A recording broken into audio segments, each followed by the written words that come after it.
Hello, I am Amit Pandey and welcome to Abbott Knowledge. Today our topic is coming together versus holding together federation.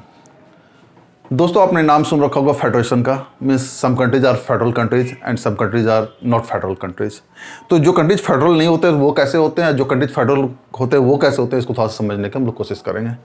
तो existing world में all the countries, there are more than 200 countries in the world, all the countries are ruled by their respective government. तो अगर हम देखें तो मोटा मोटी there are two types of government functioning in the world. एक को कहते हैं यूनिटरी और एक को कहते हैं फेडरेशन.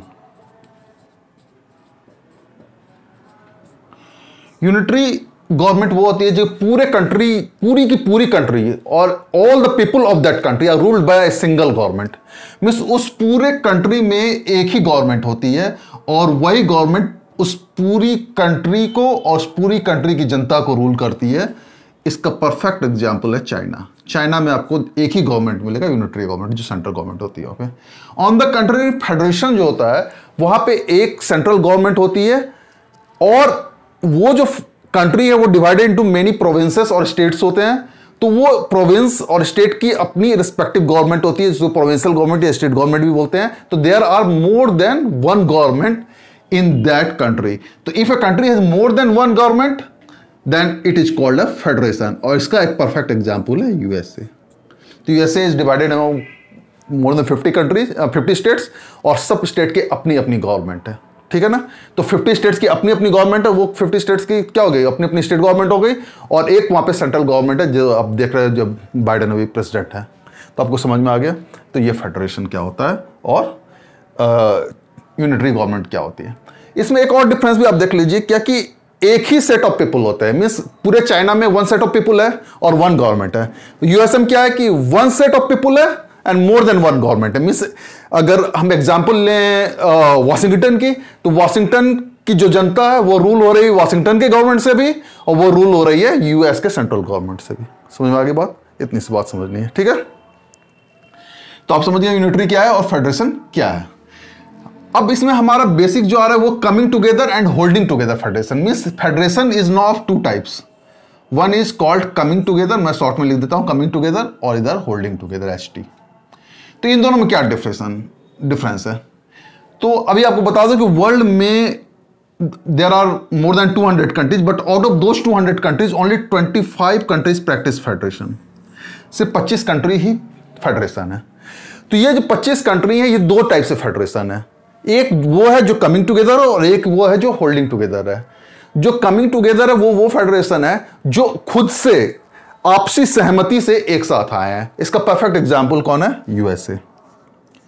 यूएसए जब आपको पता है कि आज़ाद हुआ, तो यूएस आज़ाद हुआ, आपको पता है कि इंग्लैंड से उसको आज़ादी मिली थी. तो यूएसए जब आज़ाद हुआ तो वहाँ के जितने स्टेट्स है वो आपस में एक जगह उन्होंने मीटिंग किया फिलाडेल्फिया में, और फिलाडेल्फिया में उन्होंने ये तय किया कि हम एक साथ आएंगे.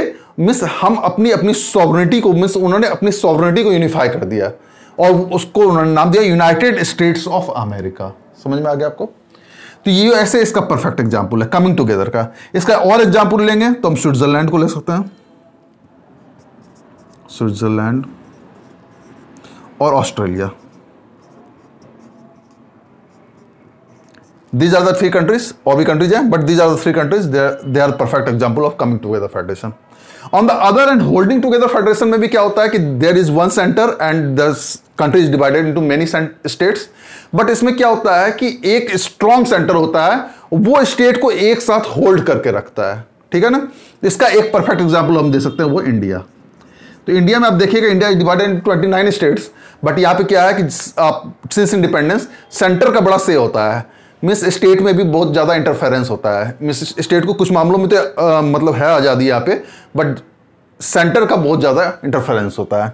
तो India is the perfect example of that what, holding together federation. Means यहाँ पे सेंटर जो है वो स्ट्रांग होती है, स्टेट जो है थोड़ी सी वीक होती है. ठीक है ना. अगर इसका एग्जाम्पल और लेंगे तो स्पेन एंड बेल्जियम. ये एग्जाम्पल किसके हैं, होल्डिंग टुगेदर फेडरेशन के. तो होल्डिंग टुगेदर फेडरेशन में क्या हो गया कि एक स्ट्रॉन्ग सेंटर और थोड़ा सा वीक स्टेट कह सकते हैं, और कमिंग टुगेदर में स्टेट के पास ऑटोनॉमी, इंडिपेंडेंस ज़्यादा होता है, डिसीजन मेकिंग ज़्यादा होती है। यहाँ पे स्टेट के पास डिसीजन मेकिंग थोड़ी सी कम होती है। Hope you understand the topic. If you understand the topic, you like it, subscribe it and share it. Thank you very much.